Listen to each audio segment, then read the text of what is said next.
Bismillahirrahmanirrahim. Assalamualaikum warahmatullahi wabarakatuh. Alhamdulillahilladzi an'amana bi ni'matil imani wal islam. Walhamdulillahilladzi faddalana bi syariatil islam wa ta'alimihi. Walhamdulillahilladzi razaqana bi dinil islamil mubin. Wassalatu wassalamu ala khairil anam nabiyyina wa habibina Muhammadin sallallahu alaihi wasallam wa ala alihi wa sahbihi wa mawalah wa man tabi'ahu bi ihsan ila yaumiddin wa ba'd. Para jamaah Bapak Ibu yang dirahmati Allah Subhanahu wa taala, kita lanjutkan yang kali ini mengambil tentang Kitabus Syiar terkait hukum jihad dalam Islam. Kita sudah jelaskan pada pertemuan sebelumnya tentang kaidah jihad, bagaimana hubungan sebuah negara Islam dengan negara yang lainnya, dan bagaimana ketentuan Islam terkait negara lain yang tidak beragama Islam. Kita masuki bagian kedua terkait dengan hubungan antar negara dan bagaimana Islam itu ditegakkan dengan bab intihaul harbi, bagaimana menyelesaikan sebuah peperangan dengan 3 cara. Yang pertama dengan mereka masuk Islam, yang kedua dengan perjanjian, dan yang ketiga dengan memberikan mereka hak hidup untuk bersama kita yang disebut dengan ahluz zimmah. Pertanyaannya, kenapa kita harus belajar ini? Bukankah ini ketentuan serta kaedah yang mungkin sekarang sulit kita temukan? Maka jawabannya, yang pertama, untuk memperkaya literasi dan khazanah wawasan kita, bahwa ketika kita berbicara tentang bagaimana hidup berbangsa bernegara, agama ini telah memberikan ketentuan berdasarkan syariat Islam bagaimana kita berbangsa dan bernegara. Yang kedua, memberikan juga rasa bangga sebagai seorang muslim bahwa agama kita telah memberikan ketentuan yang sangat mendetil dan ketentuan yang sangat luar biasa yang tidak ditemukan dalam agama-agama yang lain, yang mengatur bagaimana hubungan manusia dengan sesama manusia, hubungan antar satu daerah dengan daerah yang lain, dan hubungan antar satu agama dengan berbagai agama yang lain. Yang ketiga, tentunya menambah ilmu kita sebagaimana doanya Nabi kita Muhammad sallallahu alaihi wasallam yang diabadikan dalam surah Thaha ayat 114, di mana Rasulullah berdoa setiap harinya yang diabadikan dalam Al-Qur'an, a'udzubillahi minasyaitonirrajim, wa qur rabbi zidni ilma. Ya Allah, kata Rasul, berikanlah saya tambahan pengetahuan setiap harinya. Ini yang selalu ditanyakan ketika kita mengkaji tentang kitab fikih, memasuki bab-bab yang mungkin tidak relevan atau tidak kita temukan saat ini, tapi ini menggambarkan bagaimana agama kita telah menjelaskan dengan begitu mendetil, spesifik, dan penuh ketentuan terkait bagaimana syariat Islam ditegakkan, terkait bagaimana nilai-nilai Islam dilaksanakan, sehingga pembelajaran kita atau pengajian kita malam ini salah satu niat baiknya adalah bisa menjawab apakah Islam punya solusi atas seluruh kehidupan berbangsa bernegara. Maka ketentuan ini menjadi salah satu jawaban yang terbaik untuk menunjukkan al-Islamu ya'lu wa la yu'la alaih. Islam itu tinggi dan tidak ada yang bisa lebih tinggi darinya. Pembahasan kita adalah intihaul harbi, bagaimana menyelesaikan peperangan. Relevansinya sekarang bagaimana kita menghadapi yang namanya Zionis Israel, kan begitu pertanyaannya. Bagaimana menghadapi peperangan dahulu di Chechnya, kalau sekarang di Kashmir, kemudian di Rohingya. Maka dalam kaidah fikih ada 3 tahapan. Yang pertama tentu intihaul qital bil Islam, menyelesaikan peperangan dengan mereka masuk Islam. Dan masuk Islam mereka itu ada 3 jenis. Famin has-sarih, wa min haddimni, wa min tabi'i atau tabai. Fa'inal islami sarahah, masuk Islam secara terang-terangan tentu dengan bin nutqi bisyahadataini atau bisyahadah ma'at tabarri min aqidatihi sabiqah. Jadi memberhentikan atau menyelesaikan peperangan itu salah satunya biasanya ditawarkan untuk masuk Islam. Dan masuk Islam itu secara tegas mengucapkan 2 kalimat syahadat. Diperkuat dengan hadis Rasulullah sallallahu alaihi wasallam, umirtu an uqatilan nasa hatta yaqulu la ilaha illallah. Aku diperintahkan untuk memerangi manusia sampai mereka mengatakan tiada Tuhan selain Allah. Fa idza qaluha asamu minni dima'ahum. Ketika mereka mengucapkan syahadat ini, maka darah mereka terjaga, harta mereka terjaga, dan perhitungan mereka hanya kepada Allah Subhanahu wa taala.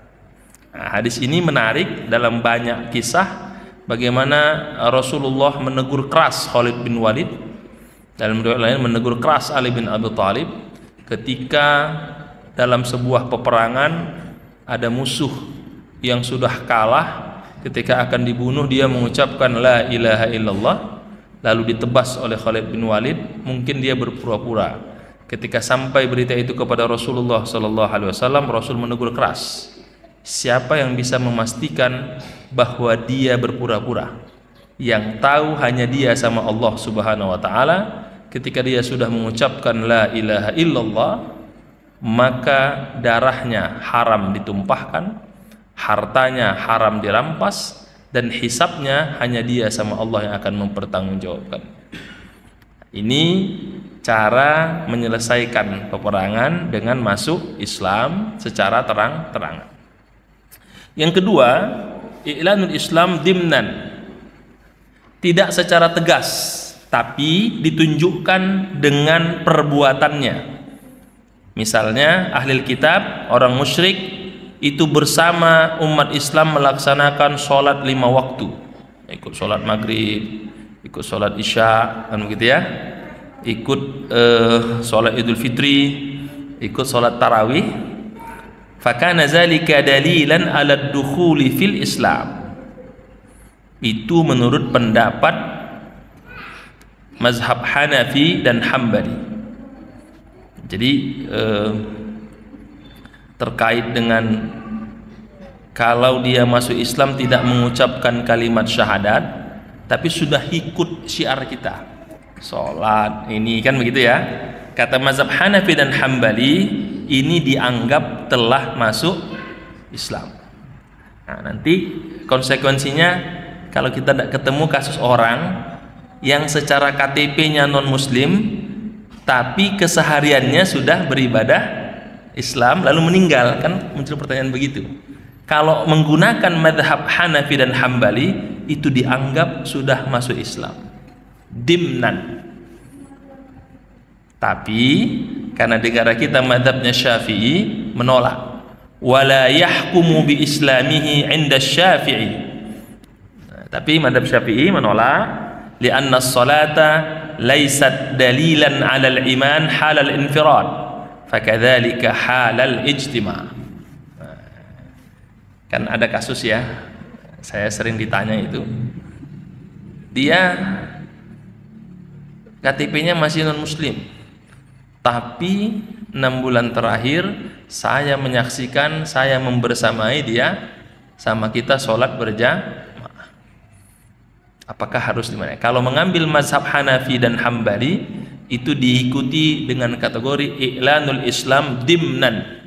Artinya masuk Islam tidak jelak, tidak terang-terangan, tapi dianggap telah menjadi muslim. Tapi mazhab Syafi'i menolak, karena ibadah sholat, ritual itu tidak menunjukkan keimanannya. Jadi kalau ada kasusnya berarti kita mengikuti pendapat mazhab Syafi'i bahwa harus mengucapkan 2 kalimat syahadat. Tapi kalau ada yang mengambil 2 pendapat tadi, Hambali dan Hanafi, tentu juga tidak masalah, karena dianggap telah masuk Islam. Hanya mungkin di negara kita kalau terjadi tarik-menarik antara 2 keluarga, maka tentu catatan sipil yang menjadi rujukannya, kan begitu. Maka KTP yang menjadi dasarnya. Tapi kalau disaksikan, dilihat bersama melaksanakan itu, kata mazhab Hanafi dan Hambali dianggap telah masuk Islam. Yang ketiga, wa ammal hukmu bil islami taba'an, artinya Islam turunan. Itu terkait dengan apa? Anak kecil dia ikut agama kedua orang tuanya atau salah satunya. Misalnya salah satu kedua orang tuanya masuk Islam, maka anaknya ikut agama orang tuanya. Nah, ini jadi ketika perang itu dihentikan, ditawari masuk Islam, ketika ayahnya sudah masuk Islam, maka anaknya yang belum balik otomatis ikut agama bapaknya. Dan itu sesuai dengan kompilasi hukum Islam, bahwa agama anak ikut agama orang tuanya. Bisa dirujuk dalam pasal kompilasi Islam. Nanti ketika dewasa baru diminta untuk memilih, ikut agama bapaknya atau memilih agama sendiri. Jadi ada kemiripan di situ terkait dengan Islam turunan. Ketika ayahnya masuk Islam, maka anaknya otomatis masuk Islam. Tetapi mazhab Hanafi berpendapat berbeda. Menurut beliau tidak otomatis. Misalnya ayahnya masuk Islam di Darul Islam, di tempatnya umat Islam, sementara posisi anaknya di Darul Harbi. Darul Harbi itu artinya negara yang bukan Islam. Maka tidak bisa, karena terpisah dia. Tapi ini pendapat mazhab Hanafi. Mayoritas ulama jumhur selain Hanafi, berarti Maliki, Syafi'i, Hambali, mengatakan anak ikut agama kedua orang tuanya yang belum baligh. Wa amma zaujah wal auladul kibar, tapi kalau anaknya sudah dewasa dan istrinya, menurut jumhurul fuqaha, 4 mazhab sepakat Islamnya adalah Islam atas dirinya sendiri. Jadi tidak mengikuti suami atau ayahnya. Kenapa? Karena istri punya hak sendiri untuk menyatakan pendapatnya beragama, dan anak sudah dewasa juga punya hak sendiri. Apa dasar Al-Qur'annya? Dikatakan dalam surah Al-An'am ayat 164, wala taksibu kullu nafsin illa 'alaiha. Dalam surah At-Tur ayat 21, kullu mri'in bima kasaba rahin. Setiap orang itu punya tanggung jawab masing-masing, dan setiap orang mempertanggungjawabkan agamanya masing-masing. Jadi 4 mazhab sepakat kalau anaknya sudah baligh, istrinya itu tidak ikut.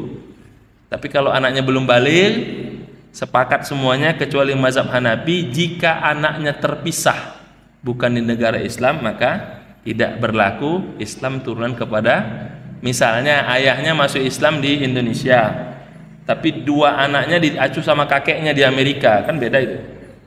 Maka itu tidak dianggap otomatis anak ikut agama bapaknya, kata mazhab Hanafi. Tapi yang lain otomatis, dan negara kita menggunakan pendapat mayoritas ulama. Dalam kompilasi hukum dikatakan agama anak ikut agama orang tuanya, setelah dewasa dia diminta untuk memilih apakah meneruskan agama yang dia yakini ikut orang tuanya atau memilih agama yang lain. Kemudian yang dimaksud dengan meminta suaka atau aman itu apa?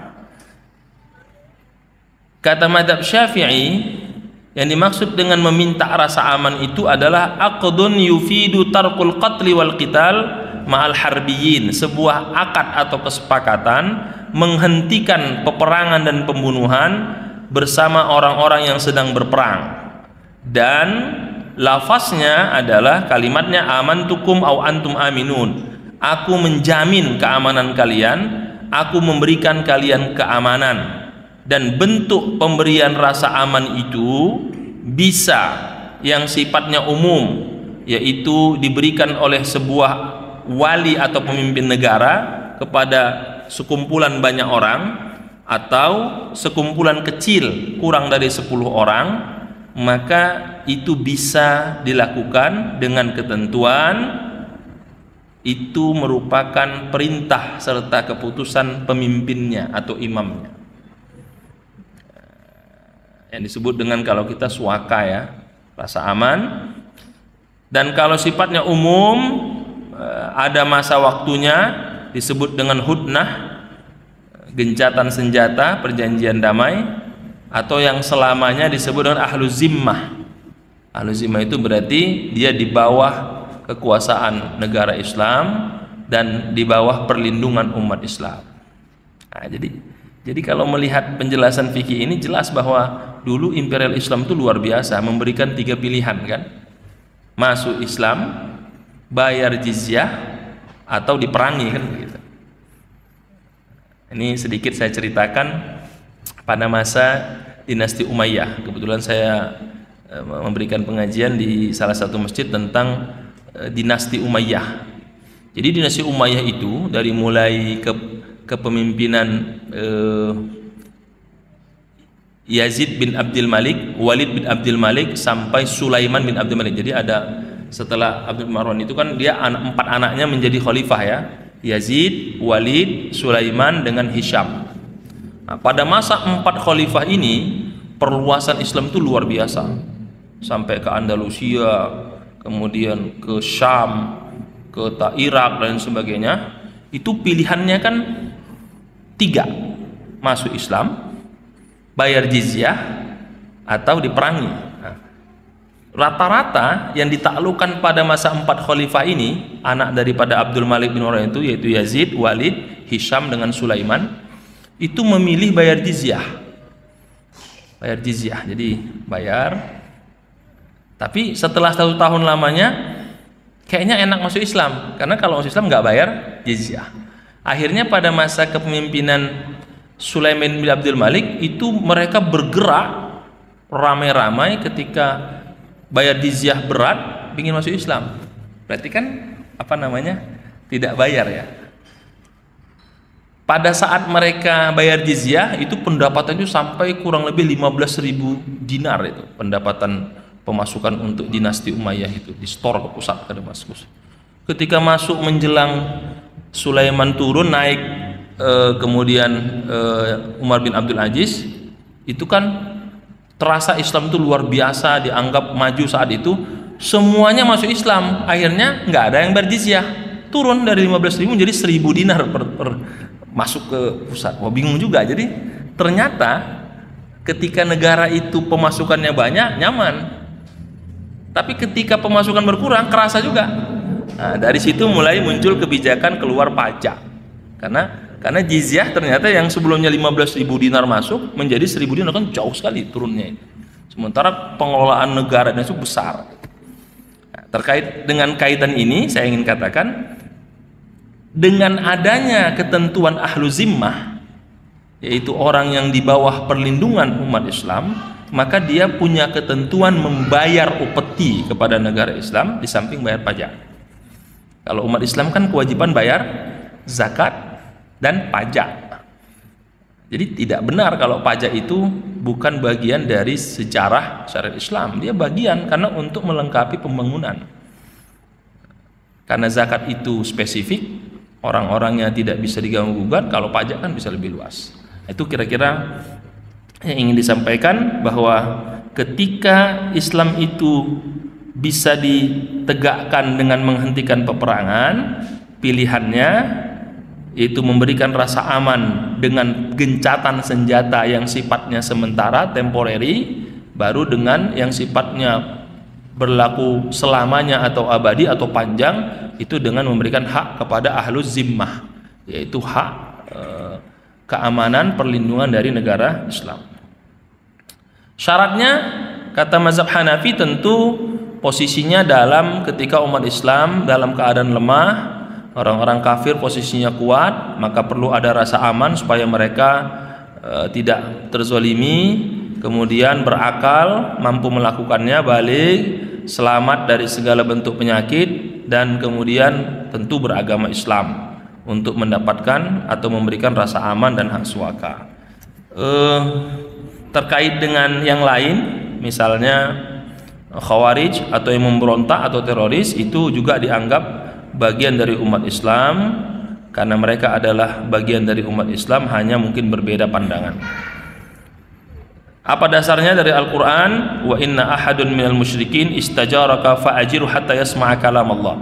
Yang sudah melakukan ini adalah Ummu Hanik ketika beberapa kafir Quraisy meminta suaka kepada Ummu Hanik. Ummu Hanik menjaminkan dirinya kepada para sahabat, sehingga saat itu sahabat mengambil perjanjian aman karena Ummu Hanik itu mengambil perjanjian dengan orang-orang musyrik atau orang kafir. Kemudian yang kedua, Ummu Hanik itu adalah saudaranya Ali bin Abi Thalib, sepupu Rasulullah sallallahu alaihi wasallam. Dari hadis Rasul sunnah, zimmatul muslimin wahidah yas'a biha adnahum faman akhfara musliman fa alaihi la'natullah wal malaikati wan nasi ajma'in. Jadi zimmah atau jaminan keamanan terhadap orang itu di bawah Islam itu adalah satu hal yang harus dilakukan. Maka siapapun yang mengkhianati atau menyakiti ahlu zimmah yang telah diberikan oleh Islam, maka baginya laknat dari Allah, malaikat, manusia dan semuanya. Allah tidak menerima taubatnya dan ampunannya pada hari kiamat. Secara akal, bahwa seorang muslim itu ketika terkait dengan perang, maka itu akan memberikan gambaran kepada musuh dan memastikan bahwa memberikan suaka atau perjanjian itu harus merujuk kepada maslahatul jamaah al-islamiyah. Ada maslahat umat Islam di atasnya. Hukmul aman, dipastikan adanya keamanan, tumakninah, maka tidak boleh diperangi orang-orangnya, disiksa perempuannya, diambil hartanya, dijadikan budak karena mereka sudah menunaikan kewajiban dengan membayar jizyah. Sedangkan bentuk atau karakteristik daripada bentuk keamanan itu, kata mazhab Hanafi, sifatnya tidak mutlak, bisa saja berubah tergantung maslahat dan pandangan seorang pemimpin mana yang harus dilakukan, bisa saja dibatalkan. Tapi selain mazhab Hanafi, mayoritas ulama mengatakan sifatnya adalah mutlak, tidak berubah sampai mereka sendiri yang merusak perjanjian itu. Nah, jadi dalam pandangan ulama itu terkait dengan gencatan senjata, kesepakatan dengan non-muslim itu ada dua teorinya. Teori pertama, sifatnya tidak permanen. Artinya sepakat misalnya para pemimpin Islam, tapi di tengah jalan kayaknya harus dibatalkan lebih bagus, nggak apa-apa kata mazhab Hanafi.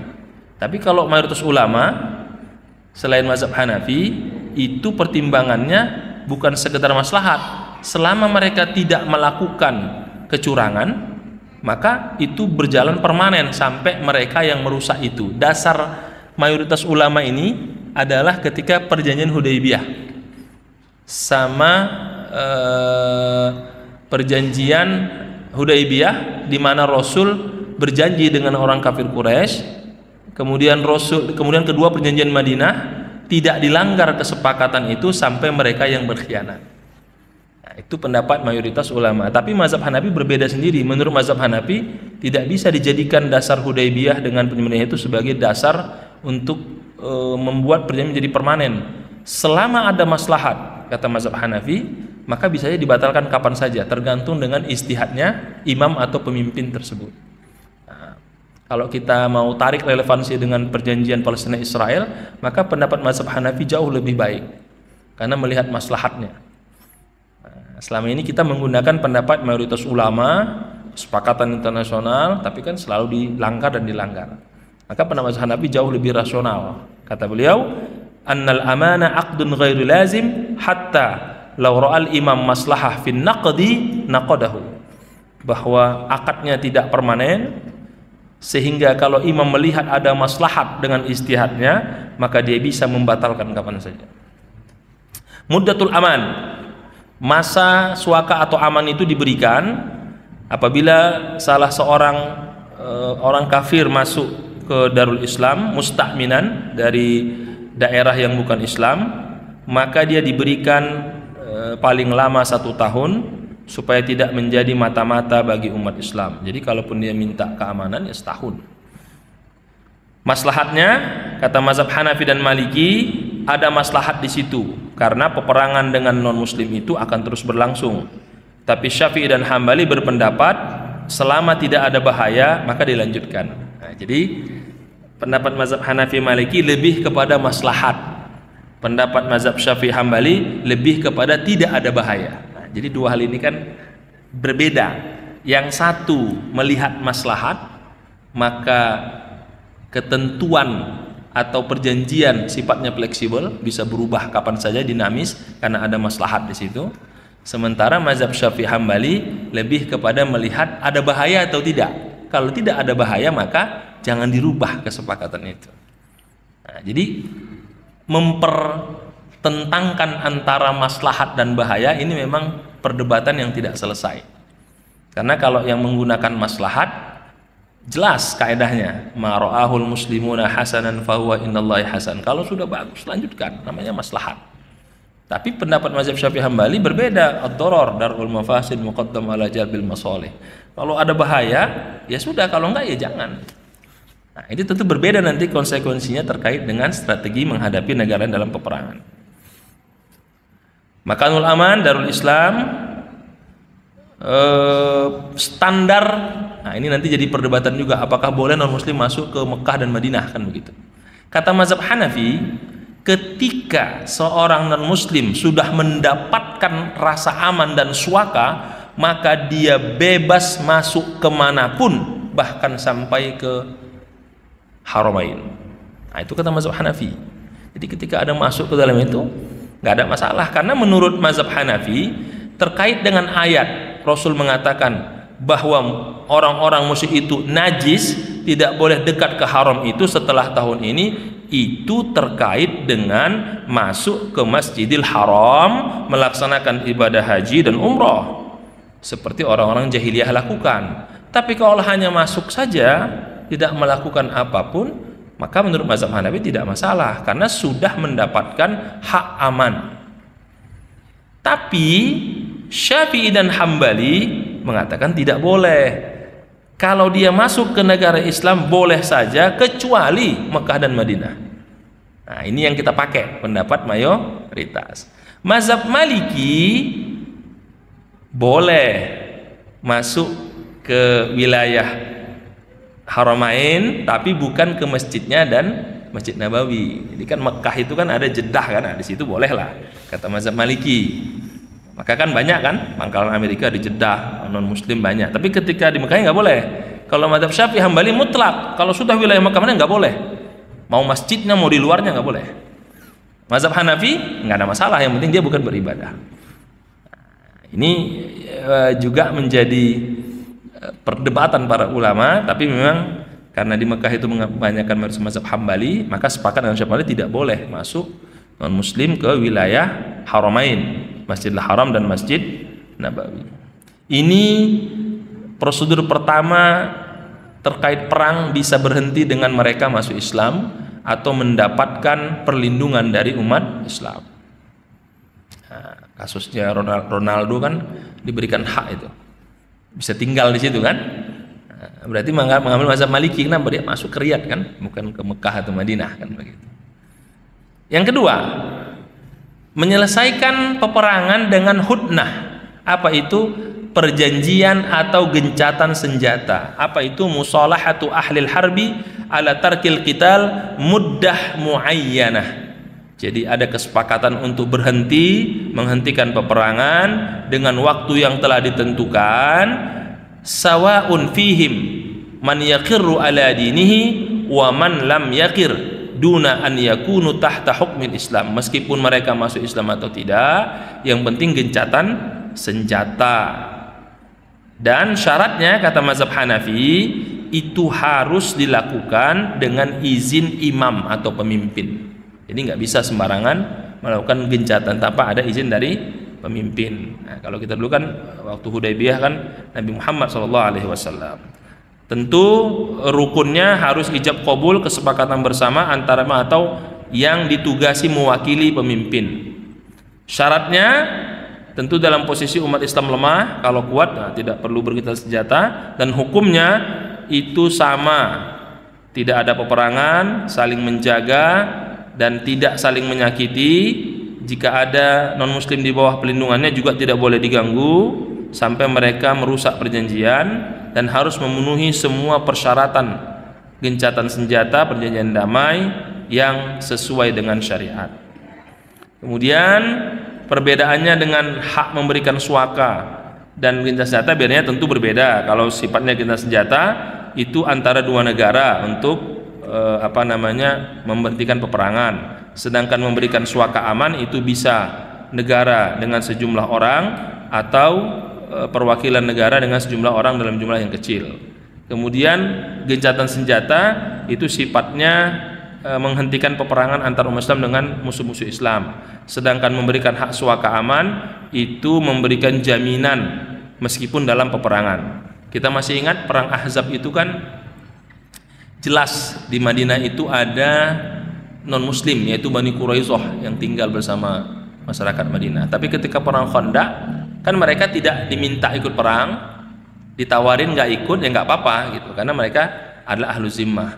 Tapi mereka berkhianat sehingga setelah perang Khandaq Rasul memerintahkan untuk memerangi Bani Quraisyah. Jadi karena mereka berkhianat, kalau tidak ada kewajiban karena mereka yang mendapatkan perlindungan dari umat Islam. Yang ketiga, anal ijabah li talabil aman wajibah.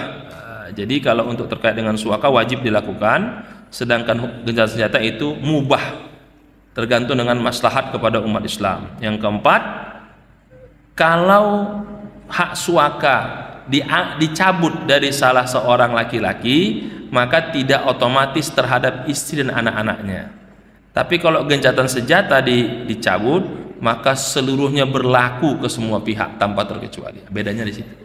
Kalau hak suaka itu dicabut tapi anaknya tidak terganggu, kalau hak senjata dicabut maka semuanya berlaku tanpa terkecuali.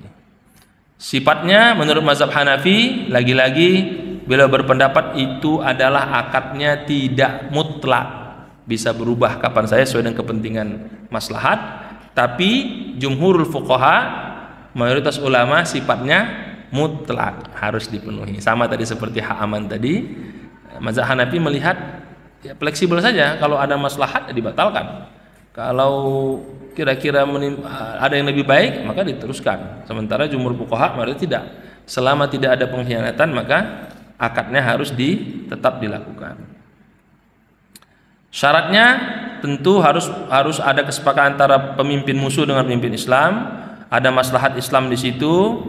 Pembayaran jizyah dilakukan, waktunya juga tidak lama ditentukan, tidak selamanya, dan juga ada batas waktunya. Kemudian pastikan perjanjian kita itu tidak masuk syarat-syarat yang merusak, misalnya hartanya bisa diambil, kemudian kewajiban mereka terhadap umat Islam itu tidak ada, tidak menghargai umat Islam.